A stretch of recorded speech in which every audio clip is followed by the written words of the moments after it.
একদিন এই ঘর থেকে সবগুলো শক্তিশালী গরুকে লড়াই করার জন্য মাঠে ছেড়ে দেওয়া হয়। তখন সবগুলো গরু একজন আরেকজনের সাথে লড়াই শুরু করে দেয়, যা দেখার পর সেই গরুগুলোর মালিক সেখান থেকে সব থেকে শক্তিশালী গরুটাকে ন্যাশনাল ফাইটিং করার জন্য সিলেক্ট করে নেয়। এই জন্য সেই কালো গরুটা অনেক খুশি হয়ে শেষবারের মতো তার বাচ্চার সাথে দেখা করার জন্য চলে যায়। আর তার সেই বাচ্চাটার নাম ছিল জনি। কিন্তু জনি তার বাবার মতো লড়াই ঝগড়া একদমই পছন্দ করতো না। সে শুধুমাত্র ফুলদেরকে অনেক বেশি পছন্দ করত।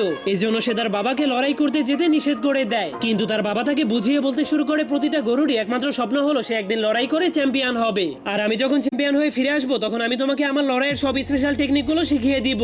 কিন্তু তখন একজন লোক তার বাবাকে লড়াইয়ের ময়দানে নিয়ে যাওয়ার জন্য গাড়ি নিয়ে আসে। এজন্য বাচ্চাটা তার বাবাকে দূরে চলে যেতে দেখে অনেক কষ্ট পাচ্ছিল।